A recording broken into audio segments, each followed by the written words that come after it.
Bienvenidos viajeros de la mente. Bienvenidos onironautas. Esta noche les voy a pedir algo difícil. Les voy a pedir que renuncien a su realidad. Por las próximas horas, quiero que olviden la habitación donde están. Olviden el calor de sus sábanas. Olviden el tráfico de la calle. Olviden la pantalla brillante de su celular. Quiero que cierren los ojos y se dejen caer hacia atrás. Cayendo, cayendo, lejos de sus vidas, lejos de sus problemas, hasta aterrizar suavemente en la nieve. Respiren conmigo.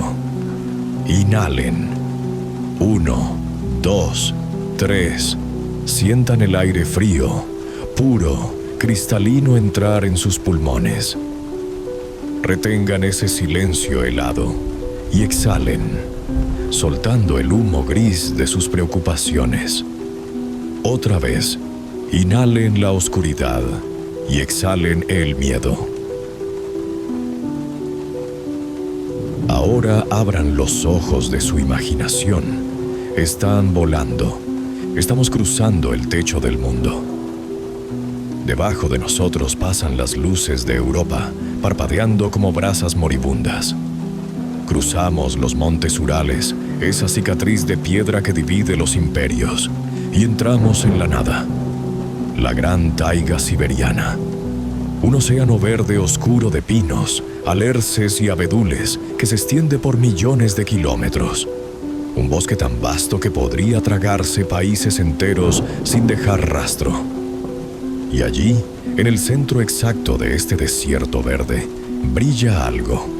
Un ojo azul oscuro, inmenso, que mira fijamente al espacio exterior. Es el lago Baikal, el ojo azul de Siberia, el mar sagrado. Detengámonos un momento aquí, flotando sobre sus aguas. Tienen que entender la escala de lo que están viendo para poder comprender el horror y la maravilla que esconde. Esto no es un lago como los que conocen.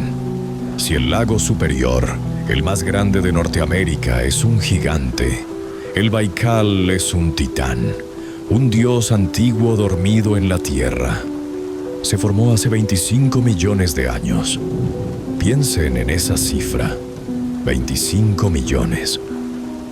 Cuando este lago empezó a llenarse de agua, los seres humanos no existíamos. Nuestros antepasados eran pequeños primates asustados en los árboles de África. El Baikal ha visto nacer y morir especies enteras. Ha visto glaciares avanzar y retroceder como mareas lentas. Ha visto civilizaciones surgir y convertirse en polvo. Y él sigue ahí, indiferente, eterno. Es el lago más antiguo del mundo. Y es el más profundo. Imaginen que toman el edificio más alto construido por el hombre, el Burj Khalifa. Ahora imaginen que lo hunden en el centro del Baikal. Desaparecería. Tendrían que apilar 2 de ellos para que la punta apenas rozara la superficie.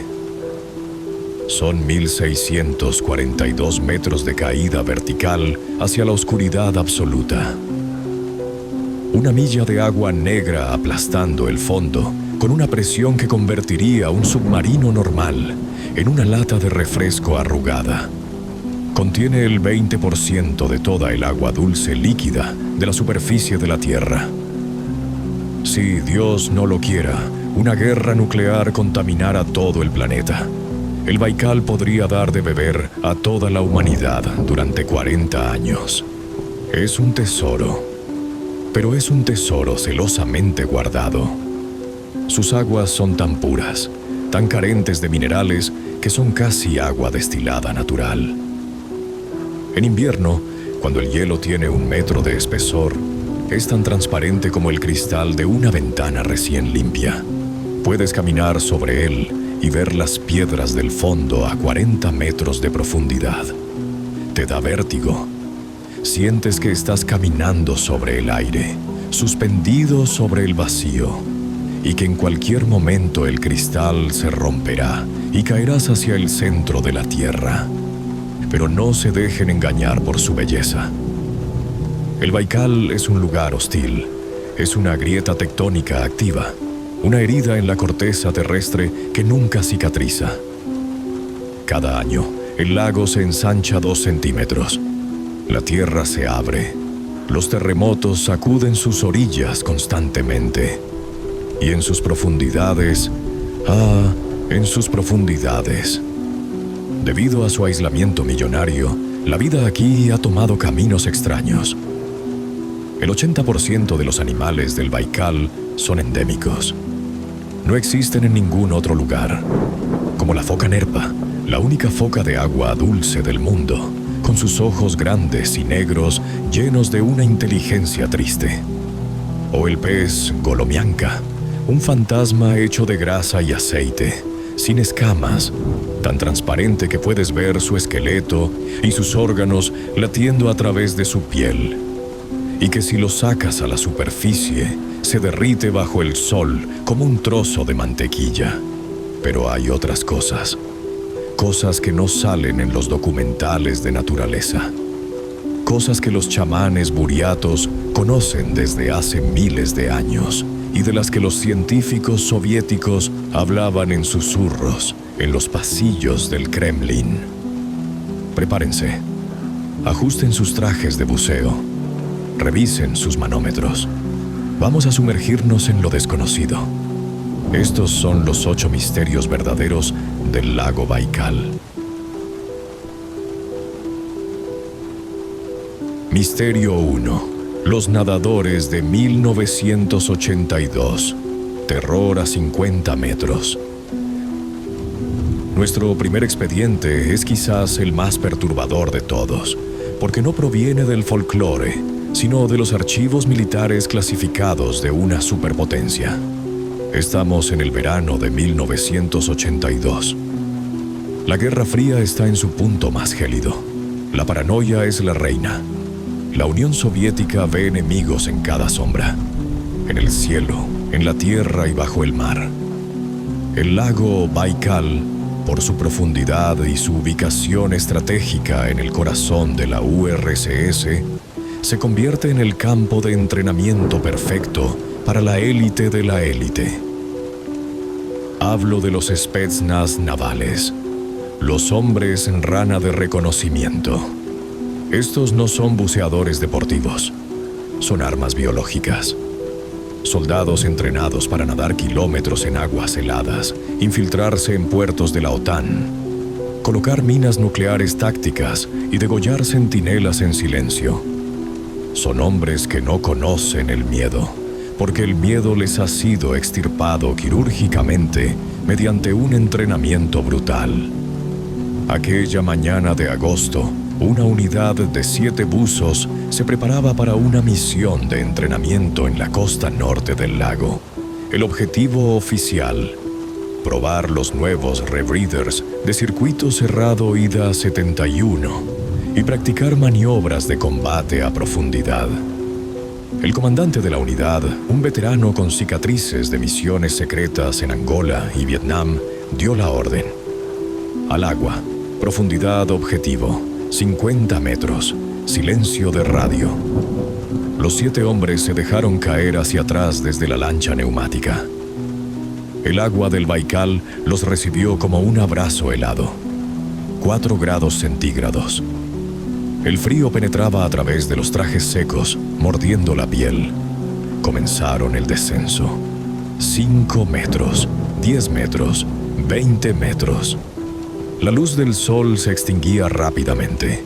El mundo dorado de la superficie se volvió verde turquesa, luego azul profundo, y finalmente un gris crepuscular y eterno. A 50 metros estás en otro planeta. La presión es de 6 atmósferas, 6 veces el peso del aire sobre tus hombros. Cada respiración es un esfuerzo. El nitrógeno se disuelve en tu sangre, provocando una leve narcosis, una borrachera de las profundidades. El grupo nadaba en formación de diamante, vigilando el perímetro. Todo era rutina, hasta que el teniente Demchenko en el flanco izquierdo se detuvo. Hizo restallar sus dedos bajo el agua. Clic, clic. La señal de alerta. Señaló hacia el abismo abierto, hacia donde el fondo del lago caía en una pendiente pronunciada hacia la fosa central. Allí, en el límite de la visibilidad, había movimiento. Al principio pensaron que era un banco de focas, pero las focas no se mueven así. Las formas se acercaron, deslizándose sin esfuerzo, sin mover agua, y entonces los vieron. Eran humanoides, pero eran gigantescas, más de 3 metros de altura. Los buzos soviéticos, endurecidos por la guerra, sintieron algo que nunca debían sentir: pánico irracional. Flotando frente a ellos, a unos 10 metros de distancia, había un grupo de seres imposibles. Su anatomía era humana, pero incorrecta. Sus extremidades eran demasiado largas, demasiado finas, gráciles como las de un insecto palo. No llevaban equipos de buceo, piénsenlo. A 50 metros, sin tanques, sin reguladores, sin aletas. Solo llevaban unos trajes plateados, pegados al cuerpo como una segunda piel, que parecían hechos de un metal líquido o una malla sintética que brillaba débilmente en la oscuridad. Y sobre sus cabezas, cascos esféricos, burbujas de cristal perfecto, que reflejaban la poca luz ambiental. Dentro de los cascos, rostros, pálidos como la luna, sin nariz, solo 2 orificios, y ojos enormes, negros, sin esclerótica, que miraban a los intrusos humanos con una intensidad aterradora. No había odio en esa mirada. Había algo peor, indiferencia superior. Nadie se movió durante lo que pareció una eternidad. Solo el sonido de los corazones humanos, latiendo desbocados contra las costillas de neopreno. Tum, tum, tum, tum. Entonces el comandante soviético tomó una decisión estúpida, nacida de la arrogancia militar. Hizo la señal de mano codificada. Objetivo hostil. Capturar espécimen. Era la doctrina soviética. Disparar primero, estudiar después. Si era tecnología americana, había que robarla. Si era una nueva forma de vida, había que diseccionarla. 2 de los buzos más fuertes, Ivanov y Petrov, se adelantaron. Llevaban una red de captura de malla de acero reforzado, diseñada para atrapar minisubmarinos o torpedos. Se separaron para flanquear a uno de los gigantes, que permanecía inmóvil, observándolos. Ivanov se impulsó lanzando la red. Fue el último movimiento voluntario que harían ese día. En el instante en que la red iba a tocar, al ser plateado, no hubo una lucha física. El gigante no levantó un arma. Simplemente reaccionó. Una onda de fuerza invisible, una explosión silenciosa de energía cinética o sónica, emanó del grupo de seres. Fue como si un dios hubiera chasqueado los dedos bajo el agua. Impactó a los 7 buzos simultáneamente. La fuerza fue brutal, como ser golpeado por un camión a toda velocidad, pero no los empujó hacia atrás, los lanzó hacia arriba. Los 7 hombres fueron disparados hacia la superficie como cohetes. En el buceo, la regla de oro, la regla que se graba a fuego en la mente de cada novato es: nunca asciendas más rápido que tus burbujas. La descompresión debe ser lenta. El nitrógeno que has absorbido bajo presión necesita tiempo para salir de la sangre. Si subes rápido, ese gas se expande. Se convierte en burbujas, en tu sangre, en tu cerebro, en tu médula espinal. Imagina que agitas una botella de refresco y la abres de golpe. Eso es lo que le pasó a la sangre de esos hombres. En cuestión de segundos, pasaron de 50 metros a 0. Rompieron la superficie del lago gritando, aunque sus pulmones ya no funcionaban bien. Escupían espuma rosada. Sangraban por la nariz, los oídos y los ojos. Se retorcían en el bote, sus cuerpos doblados en arcos antinaturales por el dolor de la embolia gaseosa masiva. Es la muerte más dolorosa que un buzo puede sufrir. La lancha de apoyo aceleró hacia la base. Tenían una cámara de descompresión, pero era una unidad móvil, pequeña, diseñada para 2 pacientes. Tenían 7 moribundos. El médico de la base tuvo que tomar decisiones imposibles. Metieron a 3, luego a 4. No fue suficiente. 3 de los buzos, incluido el teniente Demchenko, murieron esa misma noche entre gritos y alucinaciones. Los otros 4 sobrevivieron, pero quedaron rotos, parálisis parcial, daño cerebral, dolor crónico de por vida. Hombres jóvenes convertidos en ancianos en un segundo. El incidente se clasificó con el sello de alto secreto. Se confiscaron los diarios, se amenazó a las viudas. Oficialmente fue un accidente por fallo de equipo, pero la verdad se filtra, como el agua. Vladimir Azazcha, un alto oficial e investigador de la Marina rusa, reveló años después los detalles del encuentro con los nadadores de Baikal. ¿Quiénes eran? Azazcha y otros teóricos no creen que vengan de las estrellas. Creen que vienen de abajo. Que el Baikal es tan antiguo y profundo que alberga una civilización paralela. Una especie que evolucionó en el agua o que se refugió allí hace milenios.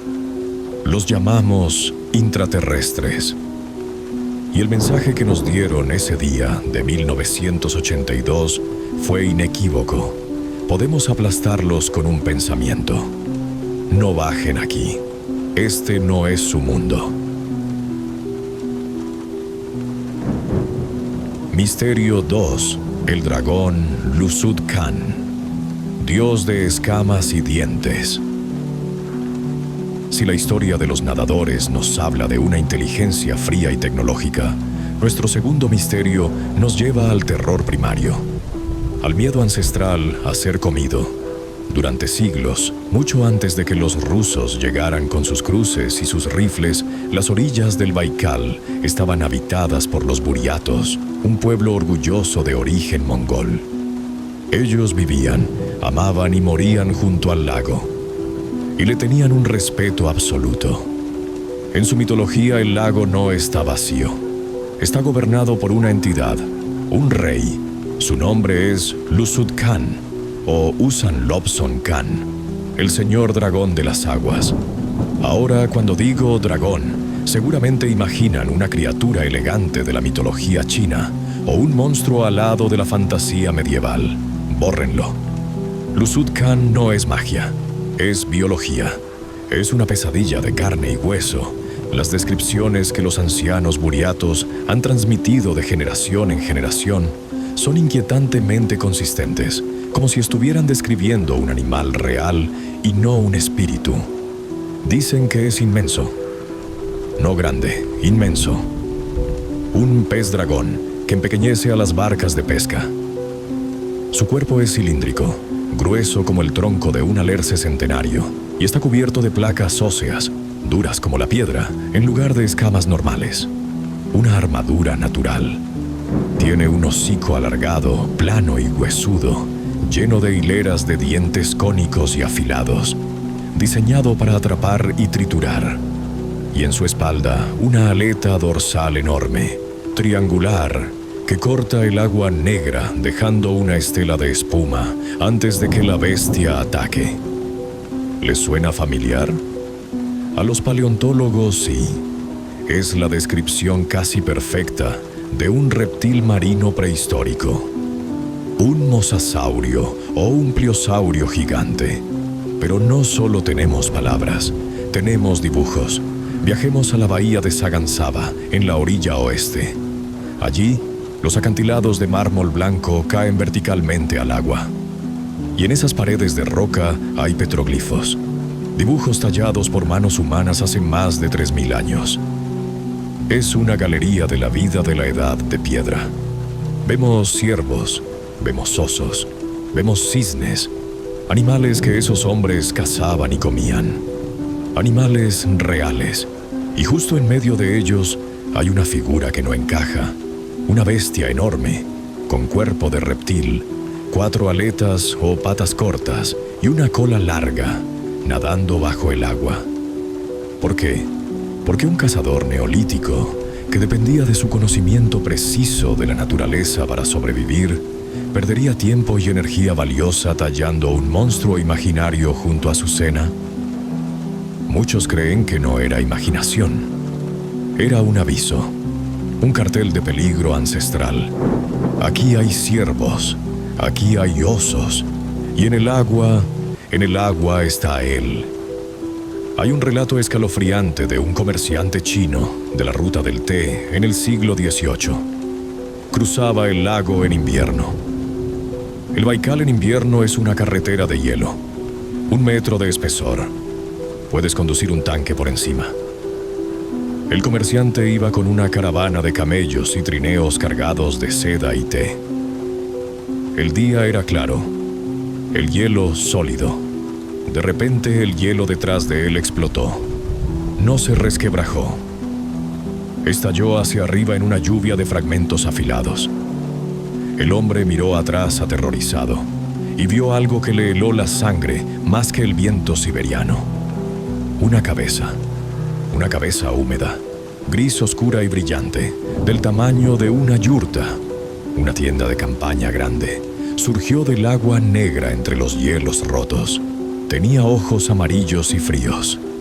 La bestia abrió sus mandíbulas, atrapó los 2 últimos trineos, camellos, conductores y carga, y los arrastró bajo el agua con una sacudida brutal. El hielo se cerró, el agua chapoteó un poco, y luego silencio. No hubo rastro. Lusud Khan había cobrado su peaje. ¿Qué es? La ciencia oficial se encoge de hombros y dice: esturión. El esturión siberiano es un pez prehistórico, acorazado, que puede vivir 100 años y crecer mucho. Pero, ¿un esturión que rompe 1 metro de hielo? ¿Un esturión que se come camellos? La teoría alternativa es más fascinante. El Baikal ha estado aislado durante 25 millones de años. Es un laboratorio evolutivo cerrado con llave. ¿Es posible que cuando el lago se separó de los antiguos mares, una población de reptiles marinos gigantes quedara atrapada? ¿Que se adaptaran al agua dulce, a la oscuridad y al frío, evolucionando en paralelo al resto del mundo, creciendo en las profundidades donde nadie los ve? Los operadores de sonar modernos a veces ven cosas, fantasmas en la pantalla. Ecos de masa biológica de 30 metros de largo que se mueven a velocidades de ataque y luego se sumergen a 1000 metros, donde la presión aplastaría a una ballena. Lusud Khan no es un mito, amigos. Es el rey del lago. Y nosotros somos los intrusos en su pecera.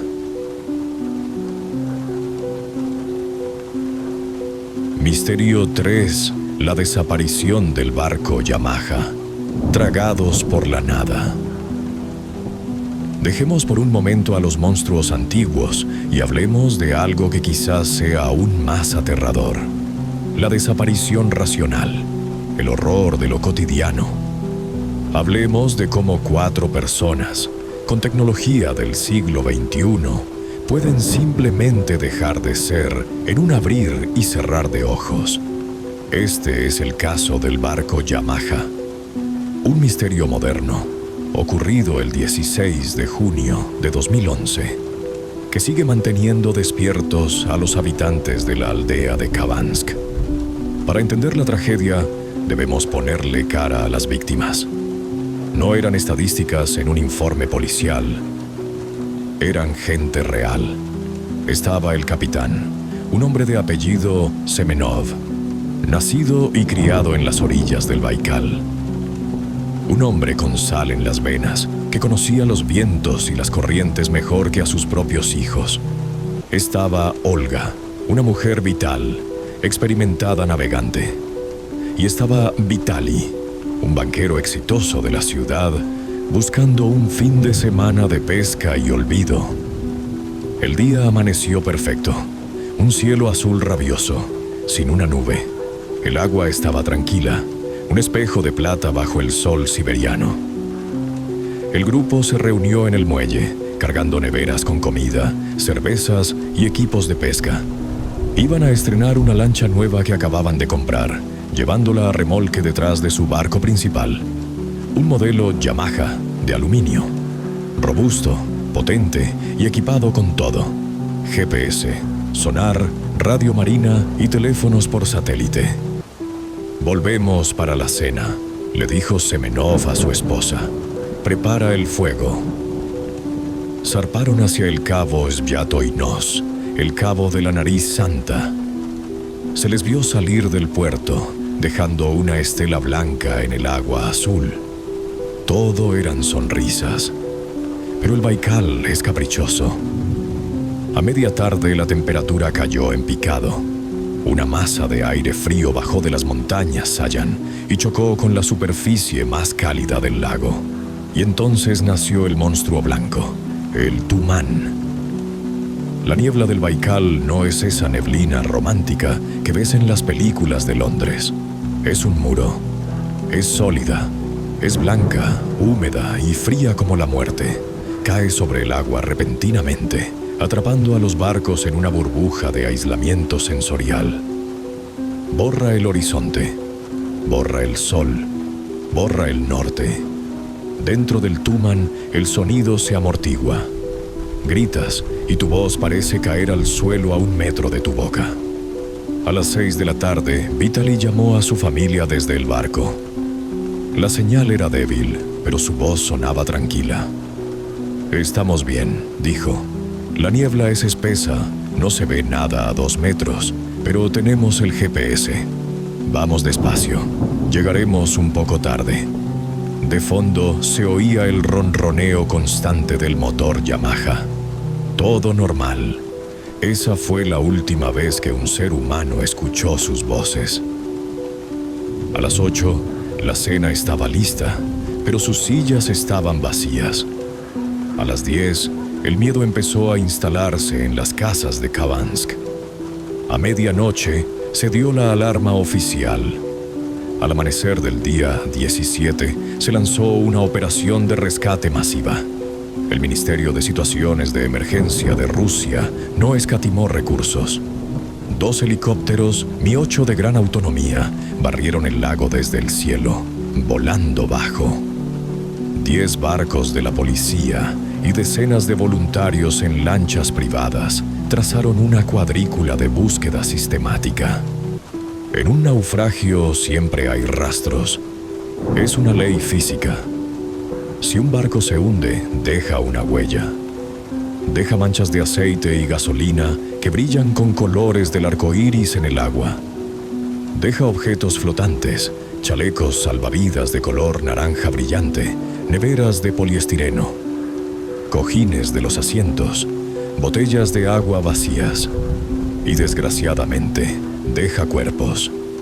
El lago siempre devuelve lo que toma, tarde o temprano. Pero del barco Yamaha no apareció nada, absolutamente nada. 4 personas. Un barco de metal de 2 toneladas. Una lancha remolcada. Se esfumaron. Volaron sobre la ruta exacta del GPS. Nada. Los barcos pasaron sonares de barrido lateral para mapear el fondo del lago, buscando la silueta metálica de un pecio. Encontraron rocas, encontraron troncos hundidos, pero no encontraron aluminio. ¿Cómo es posible? Los científicos ofrecen una teoría terrorífica. Las bolsas de gas. El fondo del Baikal está lleno de hidratos de metano, gas congelado.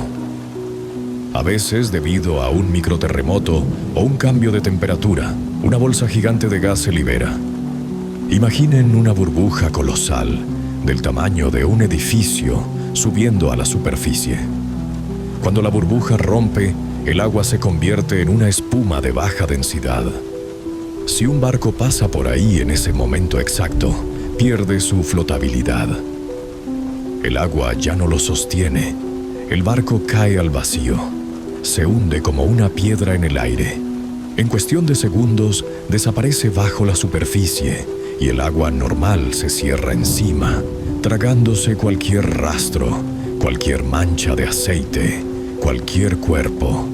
Es una trampa perfecta, un agujero en el agua, pero los viejos pescadores de Kabansk niegan con la cabeza. Ellos miran al cabo Riti, miran a la niebla.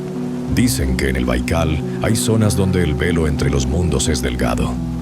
Dicen que el capitán Semenov no se hundió. Dicen que cruzó. Navegó hacia el interior de la niebla y salió del mapa. Entró en una dimensión donde el tiempo no corre, o corre diferente. Quizás, en este mismo instante, el barco Yamaha sigue navegando. Sus tripulantes miran el GPS, confundidos porque la aguja gira sin control. Miran a la niebla blanca esperando ver las luces del puerto, sin saber que el puerto ya no existe para ellos. Siguen allí, atrapados en un limbo blanco y eterno, navegando por siempre hacia una casa a la que nunca llegarán.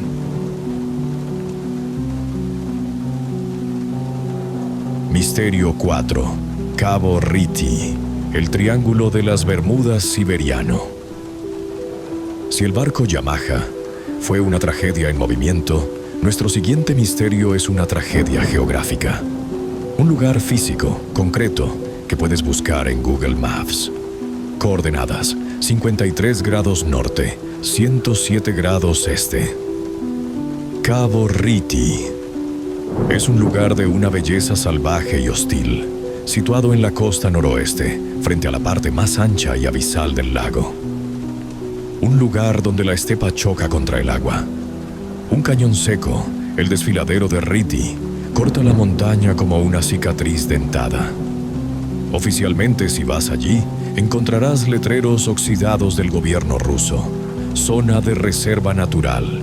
Prohibido el desembarco.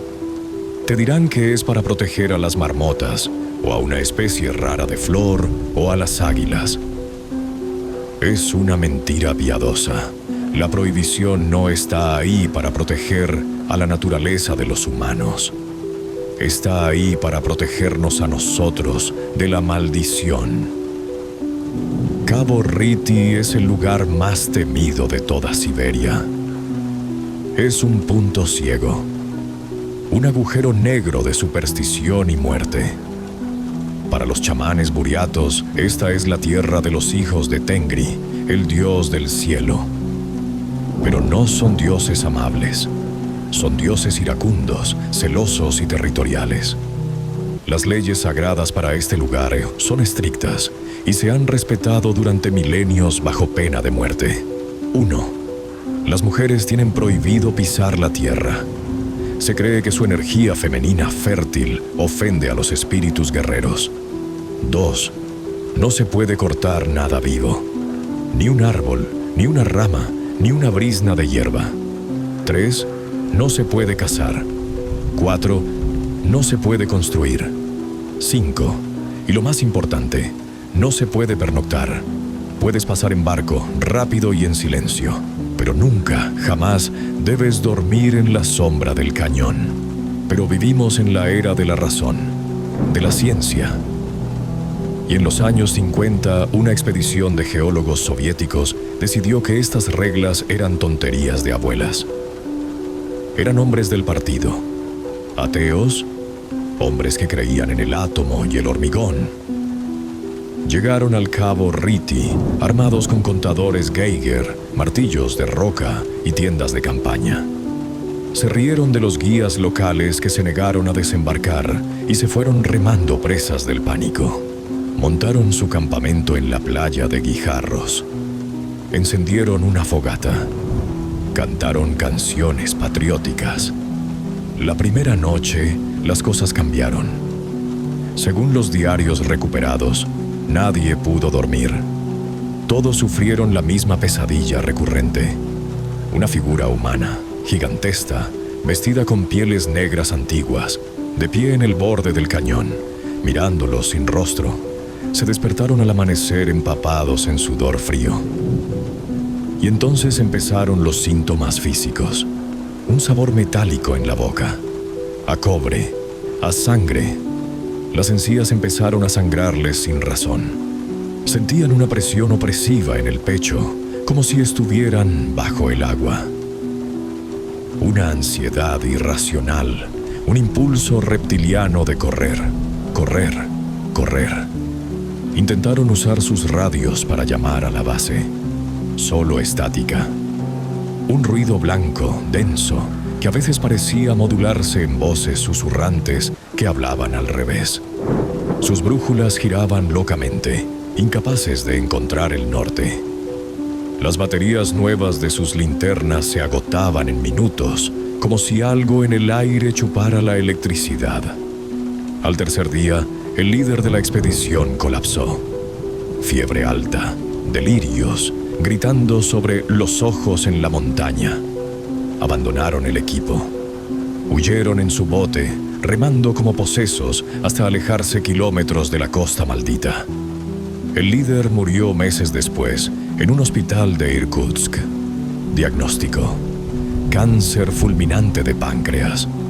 Los médicos no se explicaban cómo había avanzado tan rápido. Se dice que todos los miembros de esa expedición murieron jóvenes, en accidentes extraños o por enfermedades repentinas.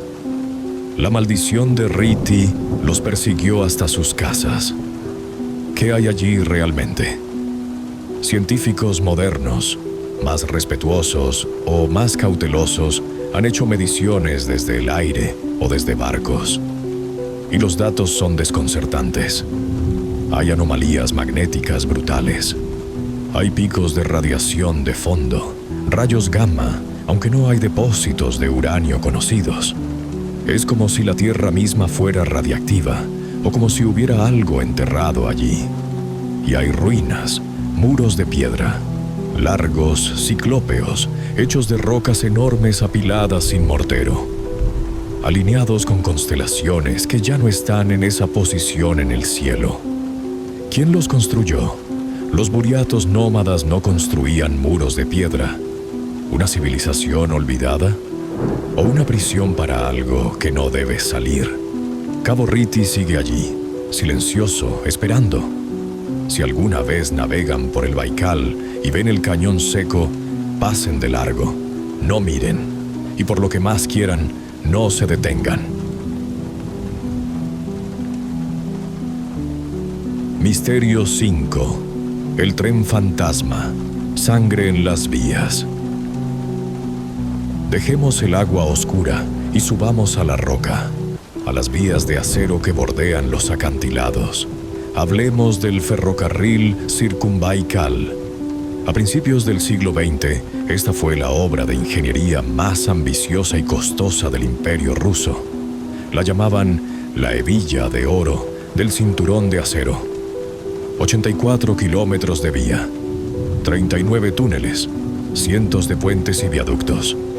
Todo excavado a mano, en la roca de granito, colgado sobre el abismo del lago. Fue una obra suntuosa, pero fue construida con sangre.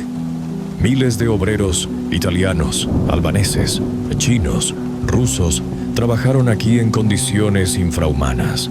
El frío de 40 grados bajo cero, la dinamita inestable, el tifus, los derrumbes.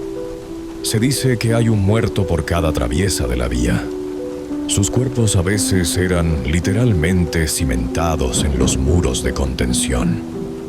Pero la leyenda del tren fantasma no viene de la construcción, viene de la guerra, del colapso de un mundo.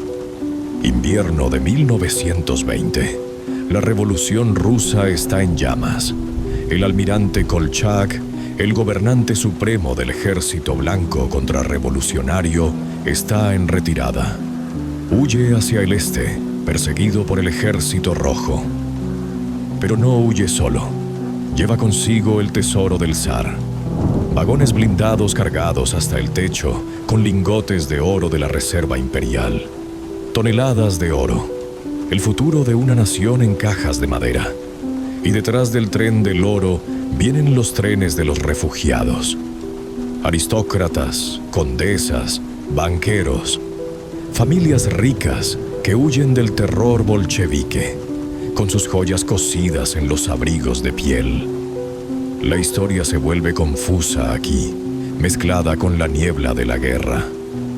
Se cuenta que el tren especial número 28, un convoy mixto de carga de oro y pasajeros VIP, entró en el sector del Circunbaikal en una noche de tormenta de nieve apocalíptica. Los partisanos rojos habían volado un puente detrás de ellos. No había vuelta atrás. El tren entró en el túnel del Cabo Polovini, el más largo y recto de la ruta. Entró en la oscuridad de la montaña y nunca salió por el otro lado. ¿Qué pasó? Algunos dicen que hubo una explosión dentro del túnel, provocando un derrumbe que sepultó el tren vivo, convirtiendo la montaña en una tumba de granito. Otros dicen que al salir del túnel, en medio de la ceguera de la nieve, el maquinista no vio que los rieles habían sido saboteados sobre un acantilado. El tren entero, locomotora, oro, pasajeros, habría descarrilado y caído 100 metros hacia el hielo del Baikal, rompiéndolo y hundiéndose en la fosa abisal. Nadie encontró los restos. Nadie encontró el oro. El lago se lo tragó todo, pero los ferroviarios juran que el tren no se destruyó. Dicen que sigue rodando. Imagina que eres un trabajador de mantenimiento hoy en día. Tu trabajo es caminar por las vías de noche, revisando los pernos y las grietas. Estás solo. A un lado, la pared de roca negra. Al otro, el abismo y el lago infinito. De repente sientes una vibración en las botas. El suelo tiembla. Chu, chu, chu, chu. El sonido inconfundible de una locomotora de vapor. Pesada, agónica. Pero no hay trenes de vapor en servicio desde hace 50 años. Miras hacia el túnel y lo ves. No es una luz blanca y eléctrica como los trenes modernos. Es un resplandor azul, pálido, enfermizo. Una locomotora negra sale de la roca. No hace viento al pasar. Es una sombra sólida. Pasa frente a ti a toda velocidad, en silencio absoluto excepto por el jadeo del vapor. Y en los vagones, los vagones, están iluminados por velas espectrales, y en las ventanas ves las caras, hombres con uniformes zaristas manchados de sangre, mujeres con tiaras de diamantes y rostros cadavéricos, niños con ojos vacíos. No te miran, miran al frente, con expresiones de terror congelado, repitiendo el momento de su muerte, una y otra vez, noche tras noche, siglo tras siglo. Están atrapados en un bucle temporal, condenados a recorrer los 84 kilómetros del Circunbaikal eternamente, buscando una estación donde detenerse, un refugio que ya no existe en la Rusia moderna. Es el eco de un imperio muerto. El tren que lleva el oro maldito y las almas perdidas hacia ninguna parte.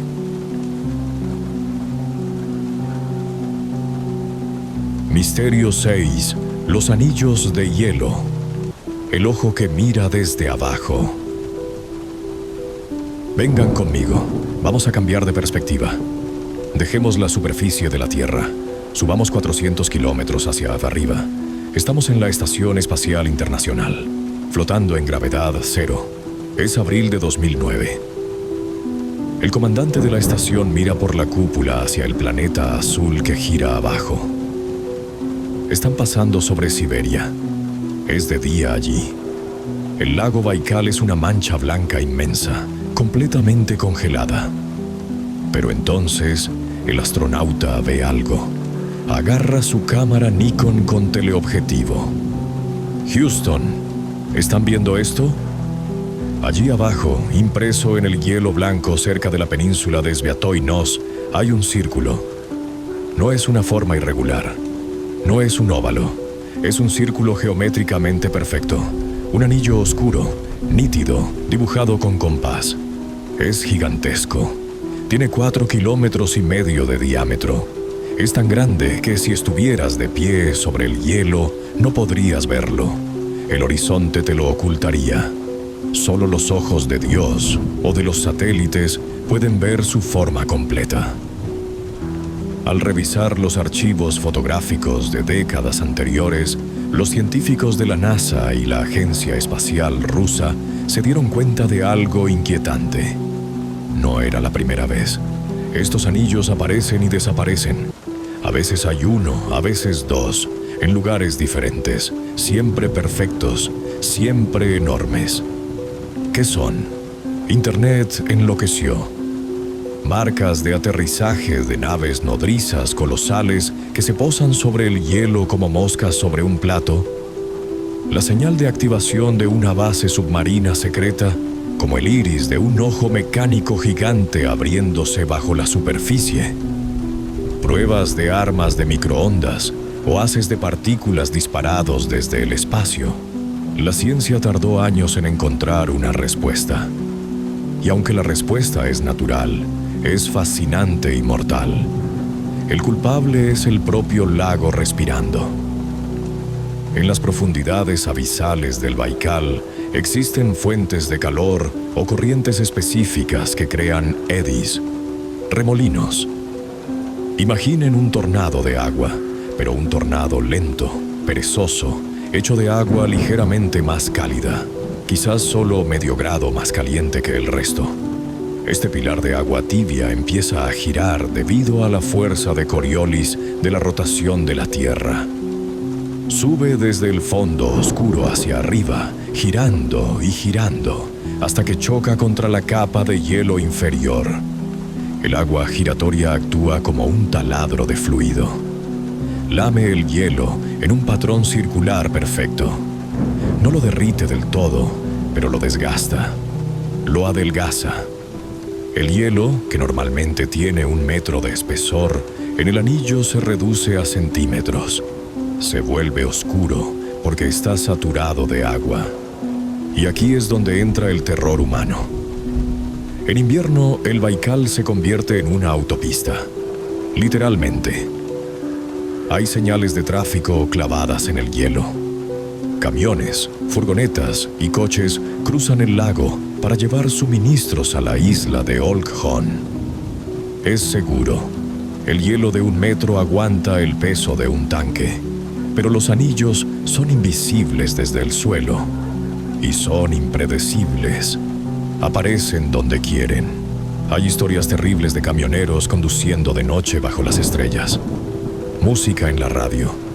La calefacción puesta. Todo seguro. De repente, sin un crujido de advertencia, el mundo desaparece. Entran en el anillo. El hielo fino cede. El camión de 10 toneladas rompe la superficie y cae. Imaginen el horror. El agua helada entra en la cabina. La oscuridad es total. El camión se hunde hacia el fondo, llevando al conductor atado con el cinturón de seguridad.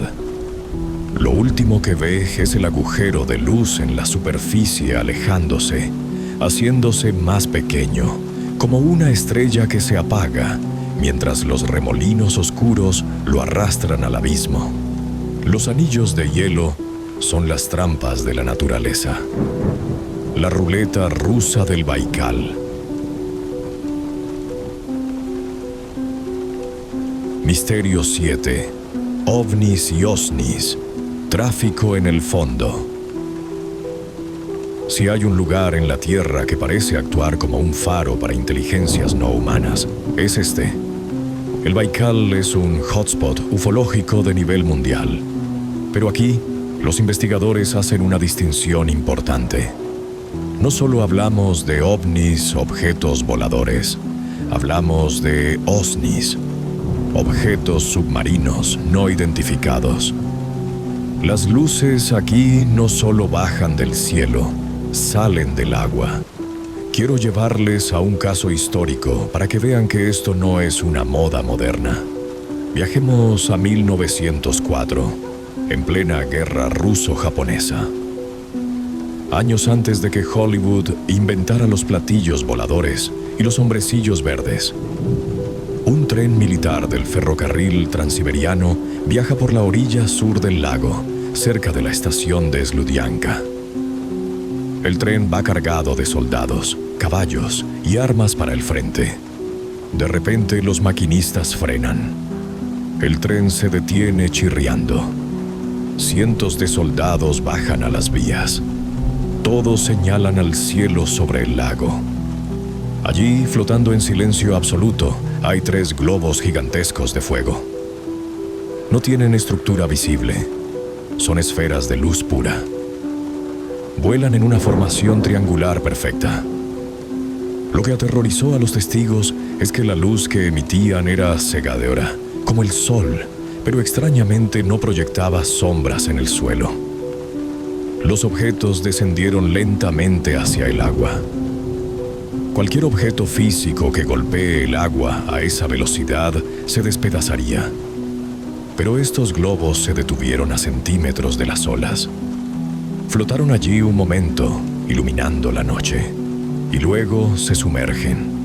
Entran en el agua sin salpicar, como fantasmas atravesando una pared.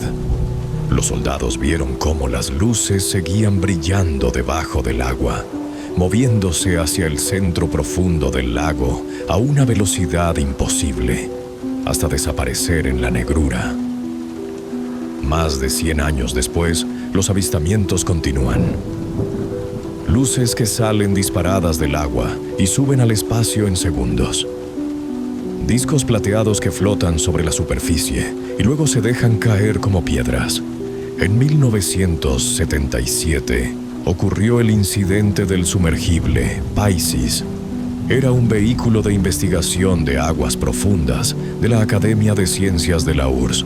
Estaban a 1200 metros de profundidad. Oscuridad absoluta y total. Apagaron sus focos exteriores para medir la bioluminiscencia natural. Estaban en la negrura más completa del universo. De repente, se hizo la luz, pero la luz no venía de ellos, venía de fuera. Un foco de luz inmensa, blanca y cegadora, los envolvió completamente. Los científicos aterrorizados miraron por los ojos de buey. La luz venía desde abajo, desde el fondo del fondo, o desde un vehículo que los estaba siguiendo. Alguien o algo los estaba escaneando con un reflector de potencia industrial en el lugar más solitario del planeta. La luz los examinó durante 10 segundos eternos. Luego se apagó o se alejó a una velocidad que el ojo no pudo seguir, dejándolos temblando en la oscuridad. ¿Por qué el Baikal? La teoría de la base submarina es la más popular entre los ufólogos. Piénsenlo fría y lógicamente. Si una civilización avanzada quisiera establecer una base de operaciones en la Tierra, ¿dónde la pondría? No en Nueva York, no en el desierto, donde los satélites lo ven todo.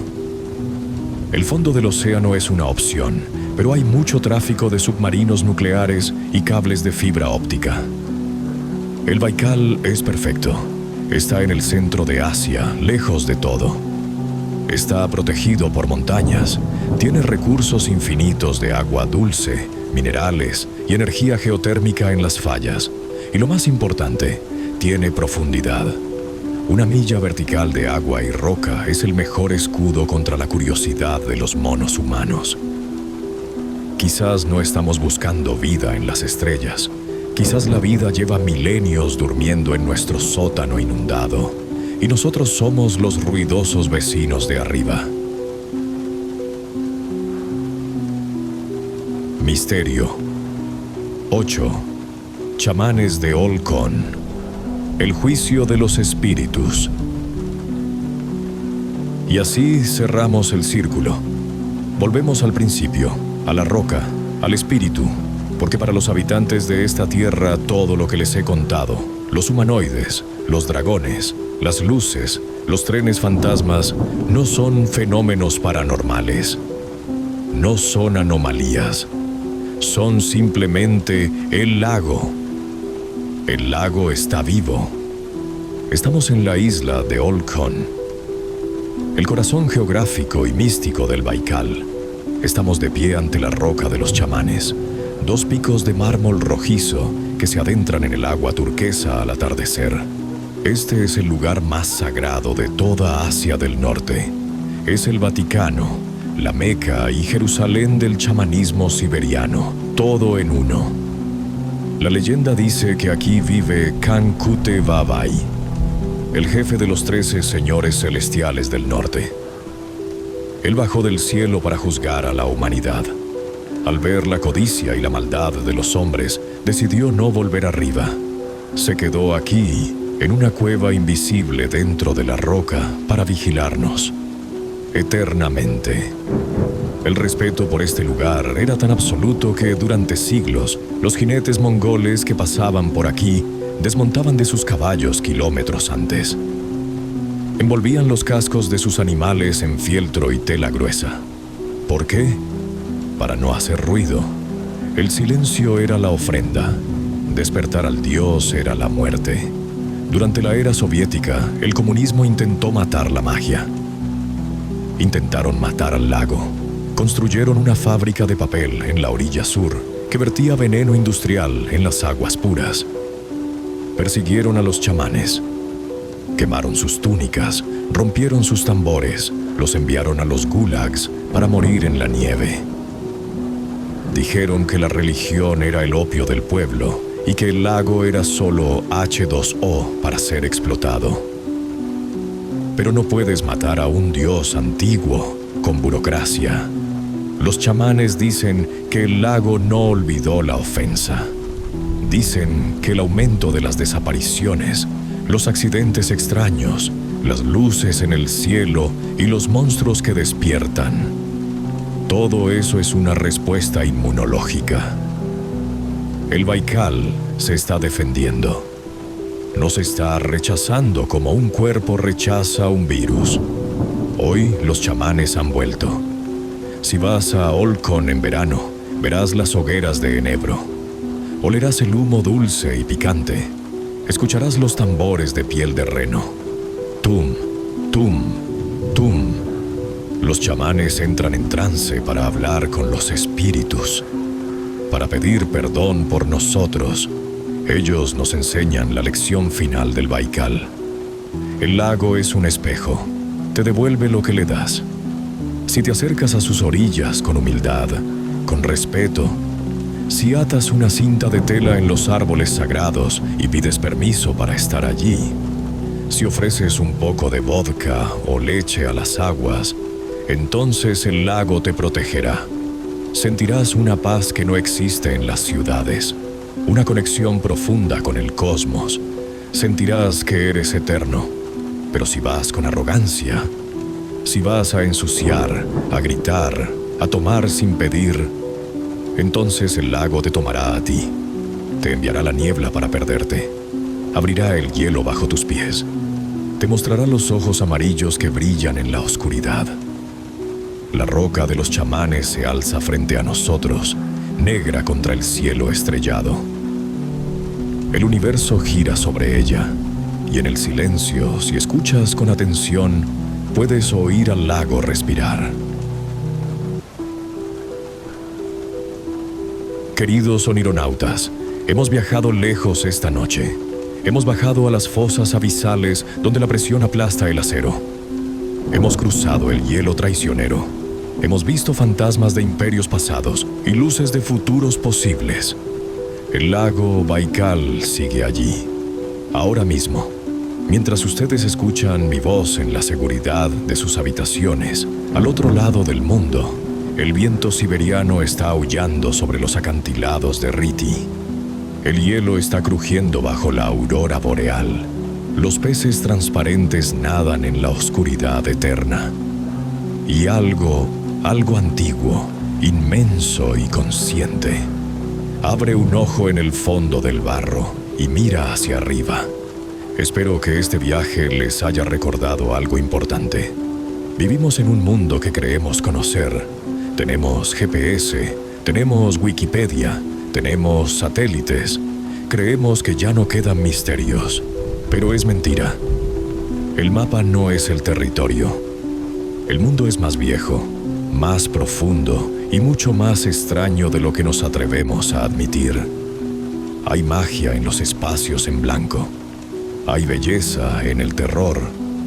No pierdan nunca el sentido del asombro. No dejen de mirar a la oscuridad y preguntarse, ¿qué hay ahí? Por favor, si han sentido el frío de Siberia en su piel esta noche, si han sentido el vértigo del abismo, dejen un me gusta en este video. Es la leña que mantiene encendida nuestra pequeña fogata digital. Suscríbanse al canal y activen la campana para no perderse nuestra próxima expedición a lo desconocido. Y díganme, se lo ruego, en los comentarios, ¿cuál de estos 8 misterios no les dejará dormir hoy? ¿Creen que hay una civilización bajo el agua? ¿Se atreverían a pasar una noche solos en el Cabo Riti? Ahora, desconecten. El viaje ha terminado. Regresen a su cuerpo. Sientan el peso de su cabeza en la almohada. Sientan el calor de sus mantas. Están a salvo. El agua oscura está lejos. Ustedes están aquí. Dejen que el silencio los envuelva. Respiren paz. Suelten el miedo. Y duerman. Buenas noches, onironautas.